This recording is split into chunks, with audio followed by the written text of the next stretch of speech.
So again, let the air fill you and open that up, let it open. It doesn't have to be loud, just an openness about it. So again, I don't want to confuse and think I want it to be loud, but just definitely open. Let's start the animato one more time. There. Okay. Je les vois à notre fontaine, tes regards comme le ciel.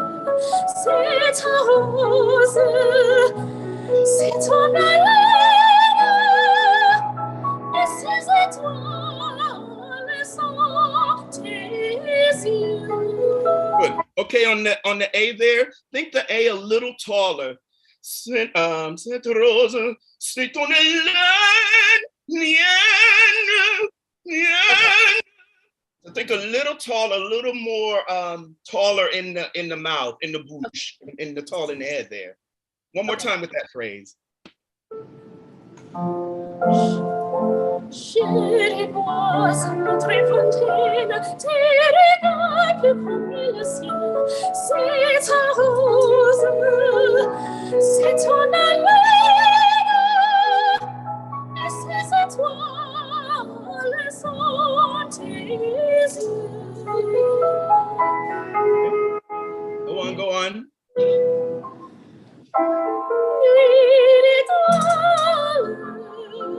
Sous tes voiles, Oui. sous ta braise et tes ballons. Beautiful. Triste lune qui soupire, je rêve aux amours cléments. Dying away.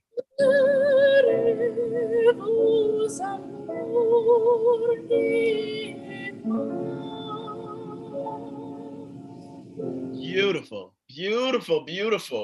I would encourage you to go even more with the now again, my recommendation is don't slow that last phrase down until you're instructed to retard or rallentando. But keep the tempo going, but the texture has to change there, and beautiful the way you died out there.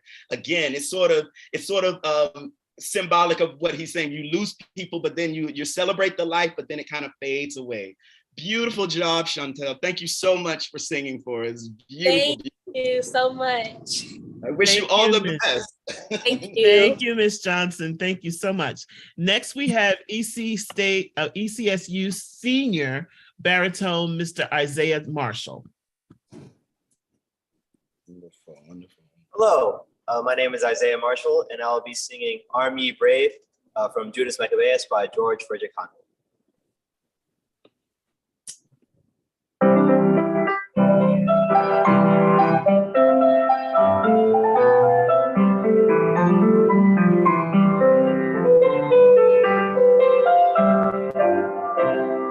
Arm ye brave, arm ye brave, a noble cause, the cause of heaven your zeal demands, a noble cause, the cause of heaven your zeal demands, a noble cause, the cause of heaven your zeal demands.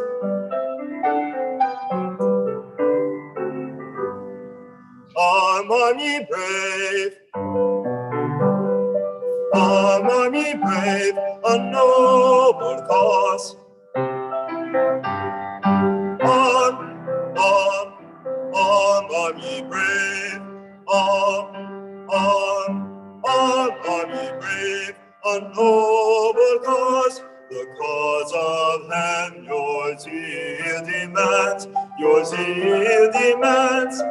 Arm ye brave, a noble cause. The cause of heaven your zeal demands. Your zeal, the cause of heaven your zeal demands.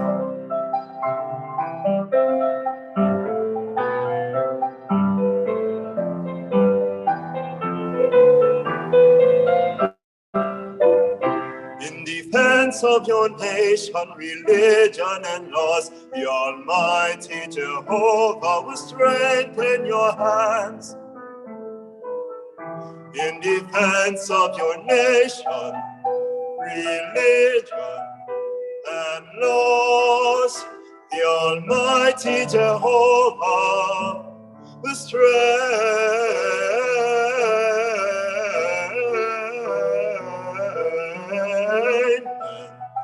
The Almighty Jehovah will strengthen your hands.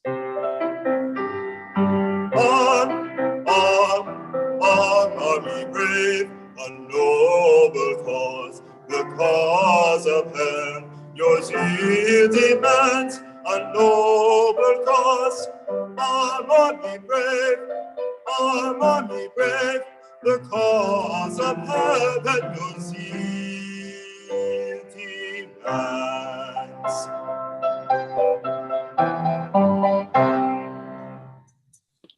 Beautiful, beautiful, beautiful job, beautiful job. Thank you. Great. So now tell me about this piece for you. How do you feel about this piece? Well, it's a really short but also really long piece. It's really fun. It's almost a call to arms. It's almost like it is a call to arms. Exactly. It's very energetic. It's gathering everybody ready to fight for God in this case. Mm-hmm. Yeah. And I tried to get that across to the audience. Yes. Good. Who is this man? Who is he? I believe it's Simon. Yes. And who is he to Judas Maccabee? I will be honest, I do not entirely know. Okay. Look it up and look this piece up. This piece is one of Handel's more. Did I lose you there? Nope, still here. Sorry. Okay, great. Great. So this is one of Handel's very popular oratorios. And again, what oratorios are is they're dramatic pieces, but they're set with sacred texts. So again, this is almost like it's like an opera with religious texts. So who he is he's Judas's brother is what he is. And he starts the piece. I mean, this is in the first part of the oratorio. Now, their father, who was the leader of the people at the time, it starts that they're mourning his death. And at the time, their father's name was Mattathias or something like that, Mattathias. And he killed another Jewish man who was going to do a sacrifice to Zeus. And he destroyed the altar for Zeus. So this is, your father has started this initial revolt, essentially. And you and Judas are his legacy. So it's not just a call to arms, but it's also you're a direct line with the man who is leading the revolt. So now your father is gone and Judas is going to lead the people, but you're right there with him. You're his brother. And you called, again, you said it's a call to arms. So it's a call to arms. It's very much that. But that's who you are. And so it's not just a call to arms, but you're the direct line from the leader. So it's a leader calling his people to arms. You're the next guy essentially in line. So that all informs this piece and how you say, arm are ye braves, and what the cause is. You know, there's an authority that you speak with because you are who you are. So take all of that in. Say the words for me just quickly, real quickly. Arm ye brave. Say them as if you were in a play about Judas Maccabee with no music. Say it as if you were speaking to your people and you're going to proclaim and ask them to arm. Arm ye brave, a noble cause, the cause of heaven, your zeal demands. Mm-hmm. Keep going. You can use the music. You can use the music. You can put the music in front of you, but that's good. Keep going right in that authoritative voice. Go. Keep going. A noble cause, the cause of heaven, your zeal demands. Mm-hmm. Noble, I just say the same thing over and over again. Well, Noble cause, the cause of no. heaven. Let's go back. Let's say it and then find a different way to say it, because that's what you have to do if you're singing. Again, when you repeat a text, you have to find a different texture or a different emphasis or a different kind of way. Now, there's a reason he's saying this. Again, the music is the music. I always say, if I just want to go, well, yeah, I said that already, and then sing where I want to pick up. No. Let's go back and let's say this text and say it with authority. I want to hear how you would address your people. If this is the text you're dealt, and address your people. You were doing great. So say the whole text, and we're going to do it that way. Got it.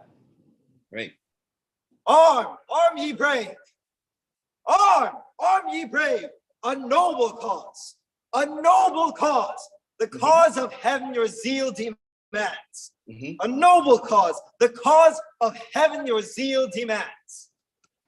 A noble cause. Yes. The cause of heaven your zeal demands. Okay, great. Now I would recommend when, again, everything doesn't have to be loud when you mean something. When I really mean it, my mother she'd say something to us and she'd close her teeth and she'd do it like she said, if you don't get over here, I'm really gonna get you. You know, that's an intention. It didn't have to be loud, but it had to have an intention with it. So find different colors of how you would go through this text and say it and mean what you say, but it doesn't all have to be loud. Again, you're a bass. So I mean, again, he's setting it where he wants this to resonate with the people. So you're a bass. It's not going to all be up there. But again, so we're not going to go through still with the text, but I would recommend that you go through this entire text and speak it and find the authoritative parts. Find where you want to get softer and more intense. Again, we're dealing with Handel that in the Baroque time, it was a different way of notating music. There was sort of understood way that the practice would be practiced, the way you would sing it from the traditional practice of it. So he hasn't given you, say, like the Debussy, where we have sheet music, where she had the onomato here and this and that, and tell you where to get soft and all those things. So we don't have that luxury as much here. There's some in the piano notation, but you have to find the different textures of it for yourself sometimes here with a Baroque or a Handel piece. So I would recommend just go through and find where you want your intention to be, that kind of intention, or this kind of intention, or this kind of intention. Okay? So let's go back and sing it and see if you can find some intention there. And again, it started with allegro. Again, I had to look up allegro the other day. It's sort of a cheerful click, or how it wants to. Again, it's a steady kind of. It's some people say brisk, but just cheerful. Like, so keep that in. Let it inform the mood of the piece as well. Okay, great. So you're gonna stand there tall, and you are one of the leaders here of these people. You are one of the leaders, and you're going to address your people. And there's a reason you're addressing your people. So think all that in and address your people.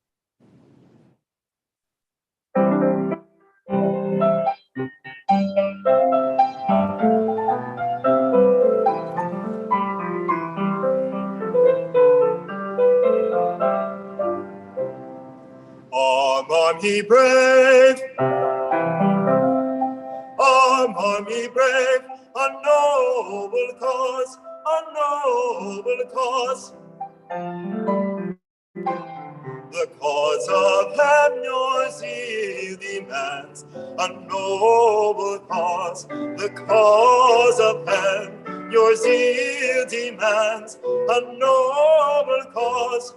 The cause of heaven your zeal demands. Good. That's already better. You have a little authority in the mouth. Good. Now, I also want to recommend when you're singing, our soft palate should stay raised there.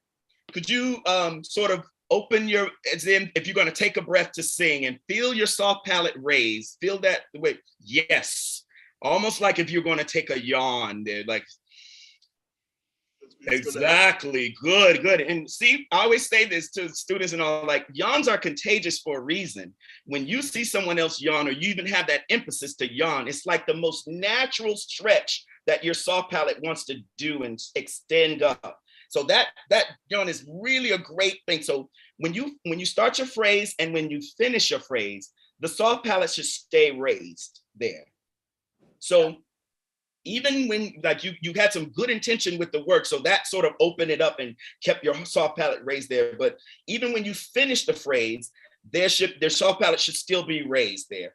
And again, I always think of it from an intention. What I'm saying as this man will help me do that. And when you do the let's sing it. Let's start again. So and think that. So keep the soft palate raised as if I put a chair in there and it won't let it sit down there. So keep that. Okay, great. Actually, before you even sing it, I'm sorry, doctor. I'm sorry, mi dispiace. Say it in that. So say the first phrase and keep the soft palate raised there. Arm are ye brave. Arm are ye brave. Go on. Say it some more. Okay, the rest of the phrase. Arm are ye brave, a noble cause. The cause of heaven your zeal demands. A noble cause, the cause of heaven your zeal demands. Good. Demands. So let it resonate because you would sing it. So keep that soft palate raised. Arm are ye brave. Arm are ye brave. Arm are ye brave. A noble cause. All the way to the end, the soft palate stays raised. Yes. A noble cause. Your zeal demands. Your zeal demands. Your zeal demands. Your zeal demands. Good, that's better. So the soft palate should follow through. It's what dancers would call a follow through. That last little bit of that movement, it should still be supported and still be open there. Okay, so let's start it again.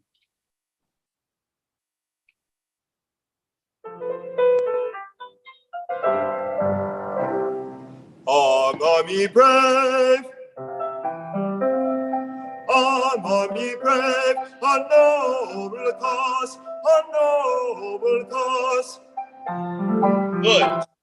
The cause of heaven your zeal demands, a noble cause. The cause of heaven your zeal demands, a noble cause. Okay. Of heaven your zeal demands. Good. Let's go back and do that phrase. And when you go to the cause of heaven, don't dip down too low. Think of that soft palate staying raised and your whole intention staying raised. Again, this man he's trying to communicate this. His heart wants to earnestly get this message over to his people. So think of the soft palate. The cause of, again, keep everything, keep that soft palate raised and the air continue to flow. Can we do the cause of heaven right there? Yes. Do you need to back it up a little bit? The cause of heaven your zeal demands, a noble cause. The cause of heaven your zeal demands, a noble cause. The cause of heaven your zeal demands. Great. I want you to do something for me. We're going to do a little exercise. We're going to take that phrase, and I want you to sing it on ooh. That whole phrase that you just did, and sing it on ooh. And shape it as if you're saying the text, okay? And keep that soft palate up. Ooh, ooh.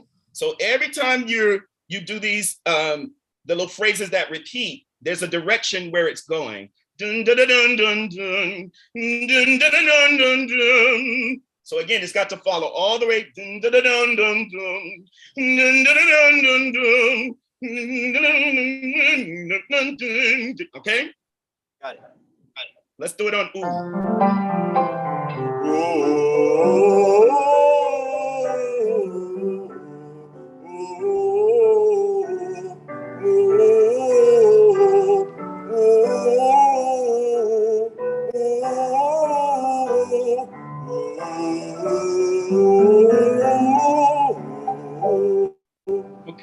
Okay.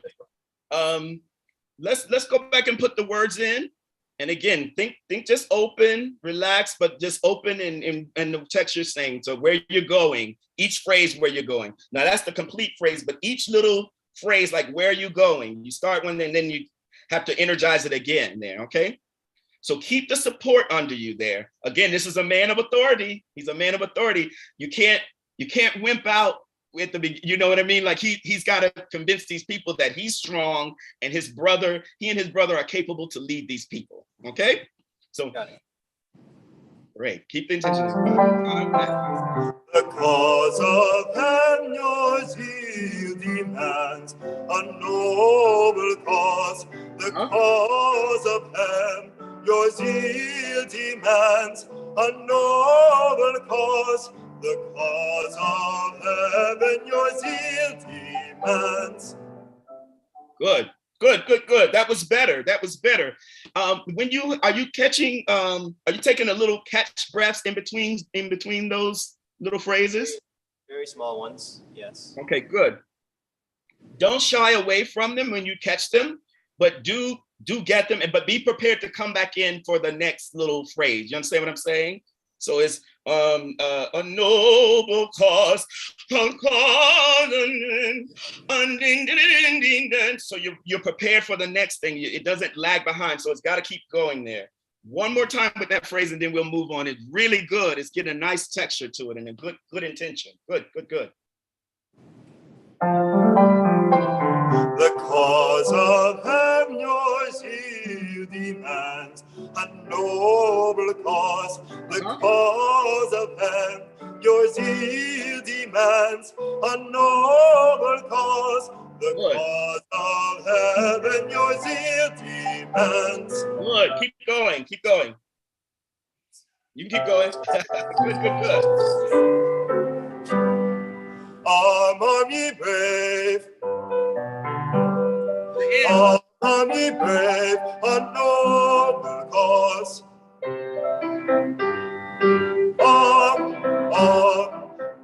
Army brave, army brave, a noble cause. The cause of heaven your zeal demands,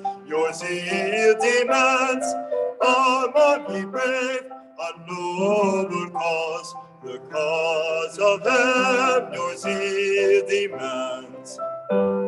Breathe.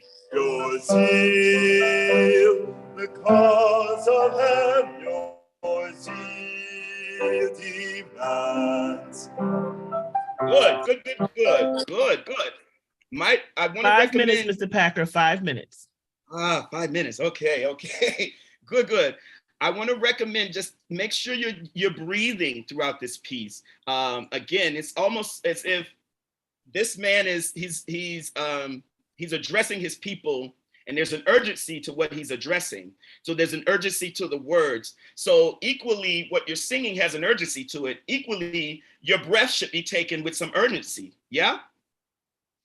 If you're putting out an urgency, your breath to support that you should sort of have some urgency how you breathe and open the books up. Because again, we can't be late for the text when the next phrase come in. If anything, I've been taught you shy on the earliness of consonants. You come in, think of presenting that consonant early, because what we hear out here is phonation.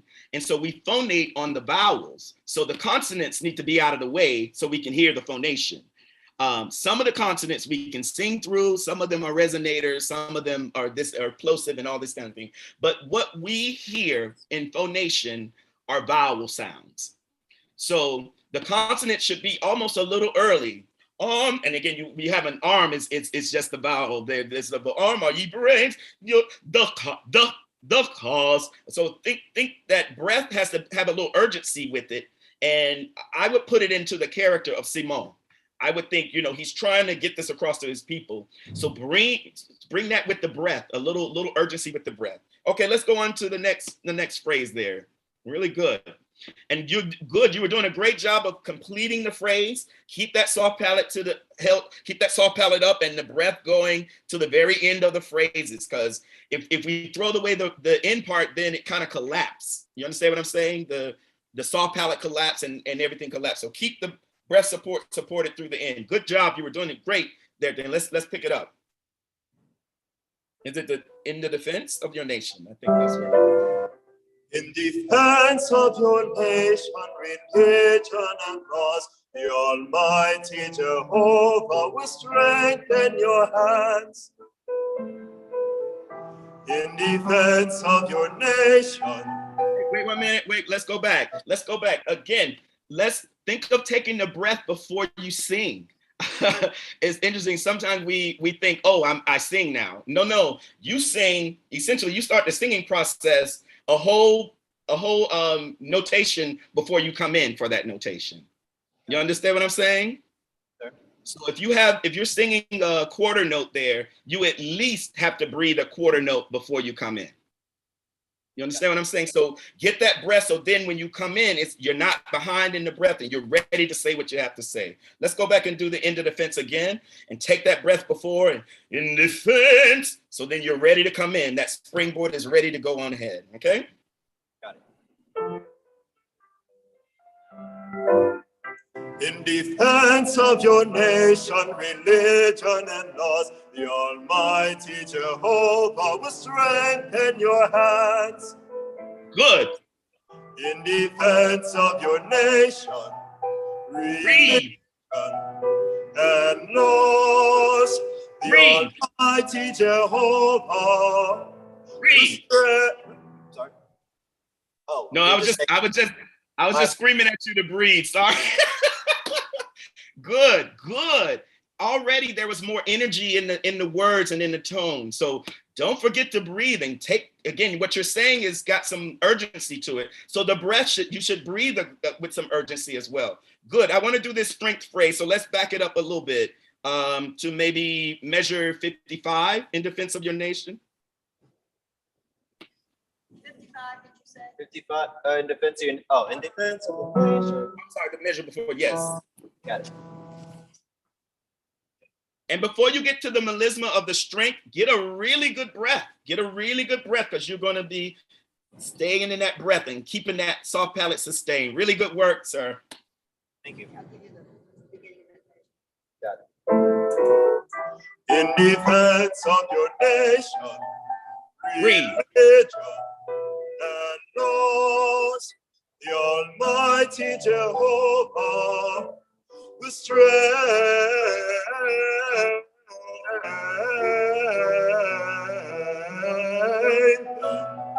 the Almighty Jehovah will strengthen your hands. Good. Very good. What's the big money word in that phrase for you? Probably Jehovah. Exactly. So again, it's no second guess that it's on the high note there, but again, it's Jehovah will strength. Again, I think the duet partner there will give you a little time to emphasize that, but again, that's where you're going. You said that the strength, and then will the mighty Jehovah will strengthen your hand. So that's where you're going. And again, not that it has to be louder, but with emphasis of where you're going. You're going to Jehovah because you want to impress this on your people. Can we do that phrase one more time? Or we can back it up to do that into that one more time. Just the Almighty Jehovah will strengthen your hands for the melisma before that. Great, that's fine if that's where you're okay to come in there. That sounds I was good. asking which one. Okay, fine. Well, we can do the melisma. Which one? The Almighty Jehovah will strengthen. Or if you'd like to back it up to 54 again, we can do that. Sure. Okay, let's do that. Defense of your nation, 55. Okay.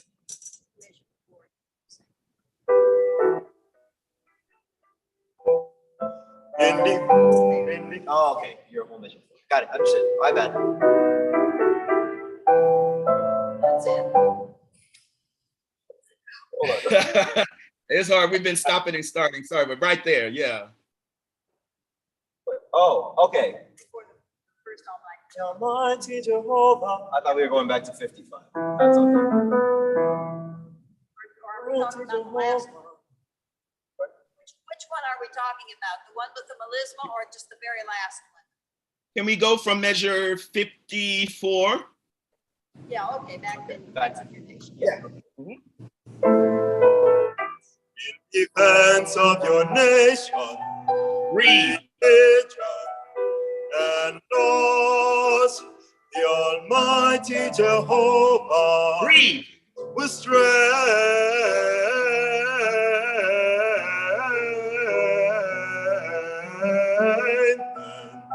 The Almighty Jehovah will strengthen your hands.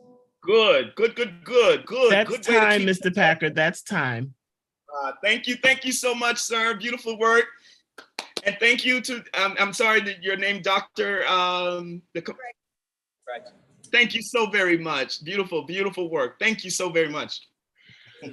Now comes our question and answer session. I asked the students who are watching there in the hall, if you have any questions for Mr. Packer, to please come in front of the camera and state your name and your class rank. Do we have anyone with a question?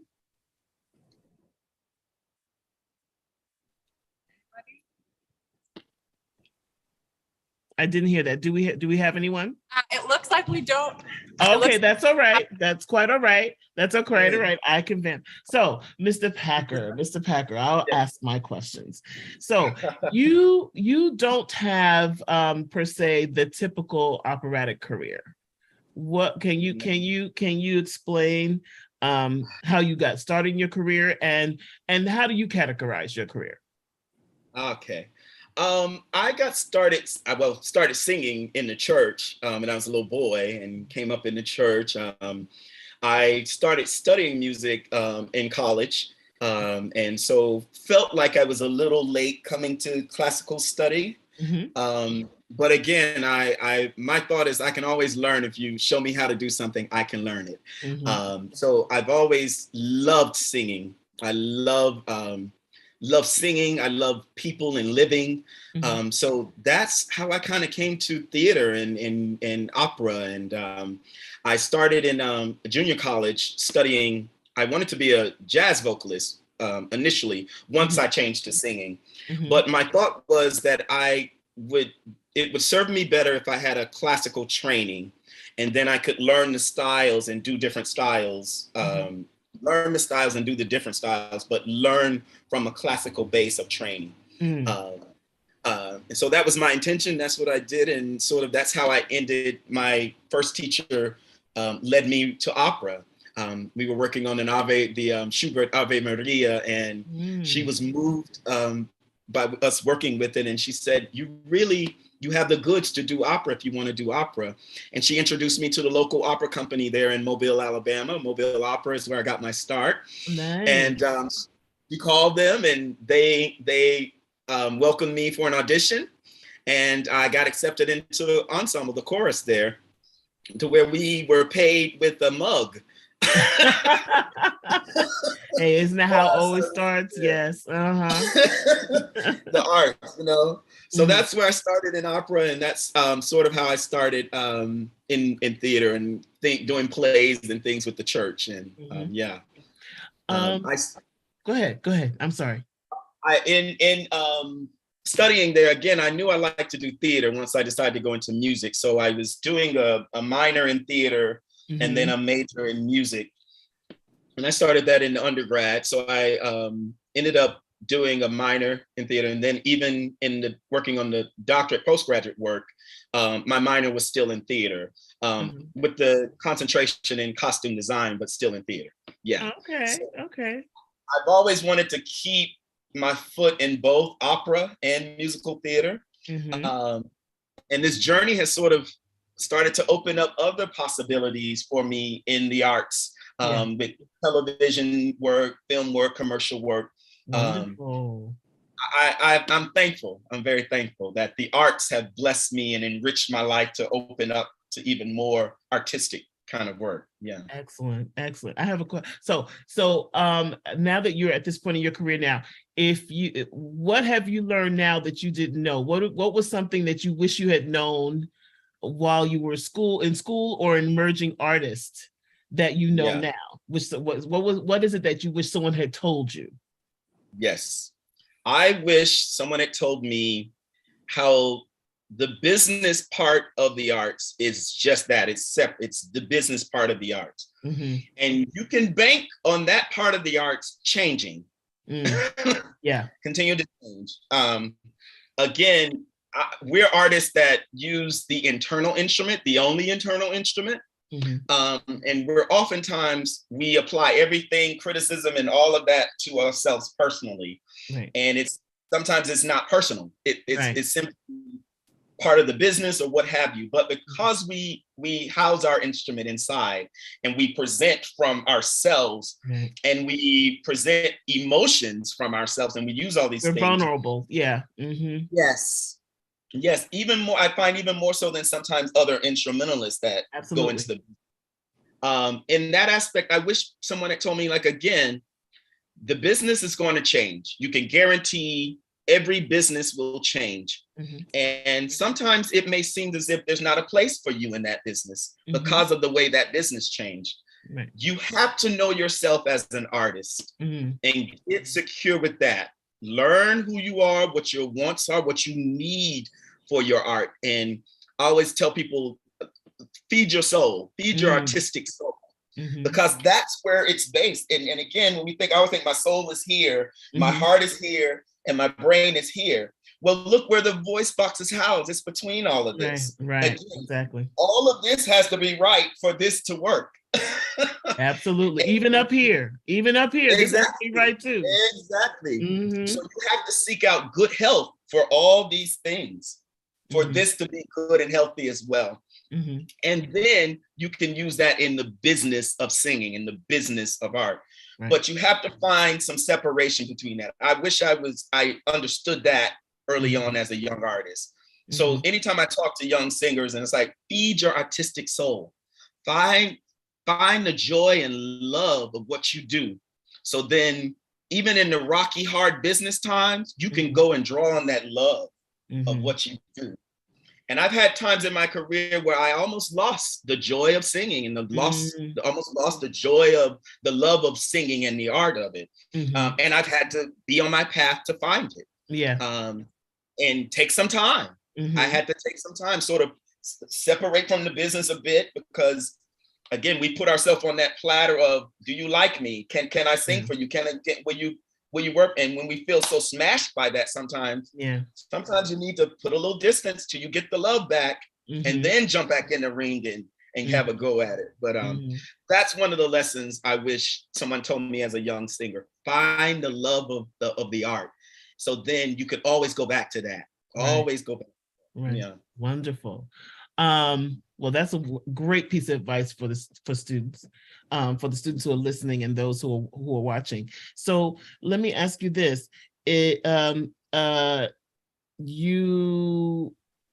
went through, and I said this before about not having a typical career. Have you gotten any backlash from that? Because you're balancing both musical theater and opera. And how do you feel? And let's talk about, how do you feel about the backlash? I'll start with, as a young singer, it sort of started then of, mm-hmm, having a unique voice, mm-hmm, which is an interesting thing to me in our profession. When we say voice, every voice is unique. Yeah, absolutely. Every artist is unique. Mm-hmm. And I understand when we go to school and put ourselves in the masses and the herd of learning that, again, we should instruct young singers and young artists, in a sort of a group, and sort of shield them for what to stay away from and mm-hmm, how to protect yourselves. And sort of we have to teach them as a group. And your class when you come up, but mm-hmm, we also should remind them that we are individuals and unique artists and unique voices. Mm-hmm. And I'm of the mindset that should be encouraged. Yeah. Find your uniqueness and find, along with finding how, we have the thing of everyone should sing Mozart for discipline and that thing of musicality. That wasn't me. Yes. That wasn't me. Uh-huh. And you have to know your voice to find out if it works for you or not. Right. And sometimes we're sort of pinned into these cookie cutter things, and we forget that there's a reason that someone says you should learn the Mozart. I've also been blessed to have teachers that go, well, the Mozart creates a discipline. Let's find your Mozart piece that'll help you find discipline. There you go. Because you are a unique creature. God made us this way. We're unique to us. And so it takes an instructor or the leaders of us to help us find our unique way in the masses. Right. So in that point, I've always been a different kind of sound. I've always had a darker sort of big kind of sound up top. And so in the beginning, people say, well, you're this, you're that. And I've had to try to find my way. I've been blessed to have good technicians that always knew that I was a tenor. I always felt I was a baritone. But I had good instructors to say, no, we just have to work out and free the breath. Find your freedom in the breath. Find your texture for soft. Find your Mozart discipline kind of singing how you would sing it. Right. So even early on, people would look at what I sang and how I sang it and go, oh, well, you shouldn't sing this or you shouldn't do this. But I've had to find my way. And so the critiques of that has happened early on, which I value, because as someone who felt like an outsider, I had a little extra dogma about, like, I want to get this. I got to get it for myself. And if you don't want to hear me sing, then I have to go and find an audience who will celebrate what I do and let me grow there and find out the artist that I am. So I'm really sort of thankful for the critiques and sort of the push out almost that I've had to make a living in this business. And I wanted to sing, and I had the determination to find out where I can find my opportunities. Someone will give me the platform to sing and be an artist, and not try to crush my spirit and kill my artistry there. Right. So I've been blessed to find those little places, but it's not been easy. Yeah. Oh, this business is not easy at all. No. As a shorter black tenor, it's not been always easy. Those things sometimes have been my saving grace. Because I was a black tenor, I've been able to do find my way into sporting life and really hone that character and really hone that opera and study that opera over and over. So that's been a blessing because I was black and a tenor. Right. There have been other moments that, I felt, well, why haven't I gotten here? And it was because I was black and a tenor and short. So again, you have to find out, just find your love for what you do and try to find your way. And I've been blessed to find some ways in this business and to stay hanging on. So I'm very, very blessed, and I'm so grateful. Yeah. And thank you for all of that you've said so far. If you had one, and you've given them some great advice, but if you had one little piece of advice to tell these students, the ones who performed today and the ones who are watching, what would that be? Just back to what I always say, find the artist, find your love for the artist. Know that you're an artist. You're still an artist in school. You're an artist while you're still in school. You are. Yeah, you are. Exactly. So nurture that in you. It's interesting. In school, you're told what you are. You're told you're a soprano, or you're going to change to a mezzo. And so if you nurturing that artistic soul, it doesn't matter what label they put on you or what thing. If you love to sing and you nurture that love of singing, nurture that, the artistic soul. Nobody can take that away from you. My daddy used to say that about education. He used to say, because he only had a 5th grade education, but he used to say to us, get your papers, get your education, because once you get that degree, no one can take that from you. They sure can. That's what I go to about the artistic soul. Do that kind of work even younger.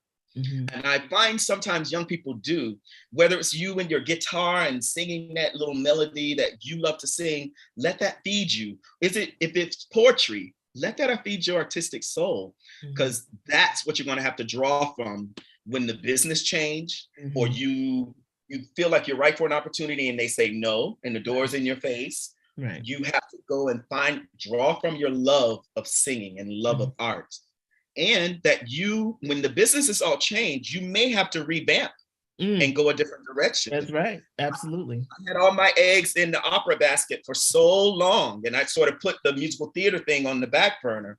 Well, when the job started to dry up for me and I had to make a living, I had to figure out how am I going to shift this? Where am I going to go now? So then I start to focus on the musical theater things. And that's what brought me to New York, really trying to get another Broadway tour. I've been on 2 First National Broadway tours and trying to be on Broadway where I had to be here. Well, in that vein of going that route, the opera stuff started to come back around towards me, and then the jobs came up. But I always feel like when people say, well, it's happening for you now, it's like, well, I still have the same artistic heart that I had 10 years ago. You know, I was working hard and I had some capability then, but it's about the opportunities. So I always feed that artistic soul, because I'm telling you, the business will change. You can.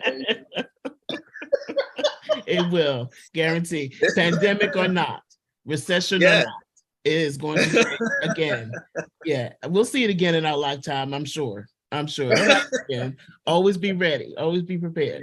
Thank you so much, Mr. Packer. If I can get Miss Friend on camera, we can get a few words from her. Great. No, you can stay on, Chauncey. Stay on. Okay.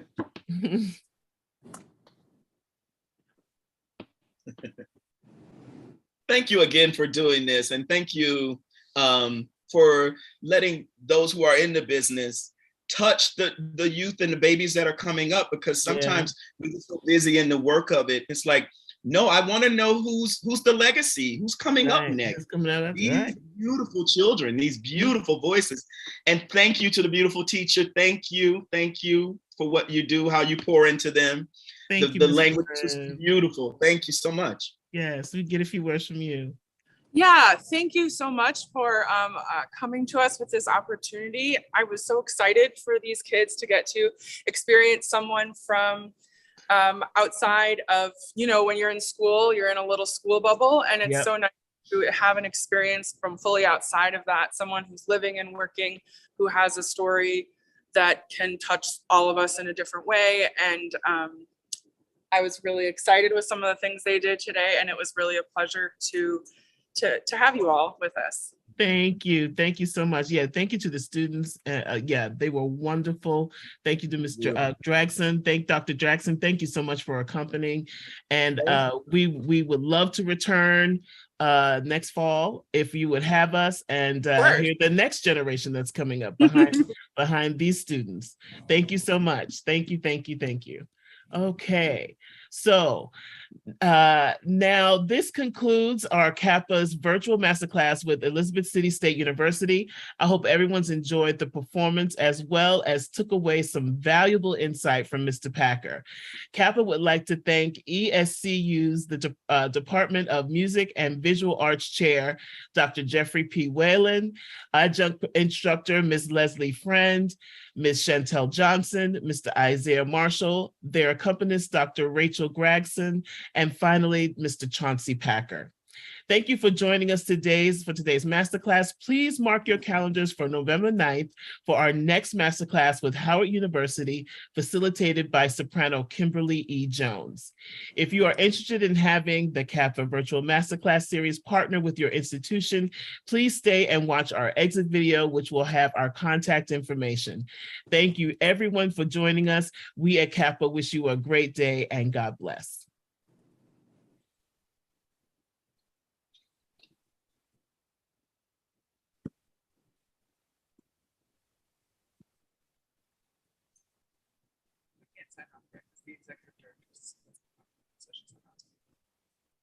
Nice job, guys. Thank you.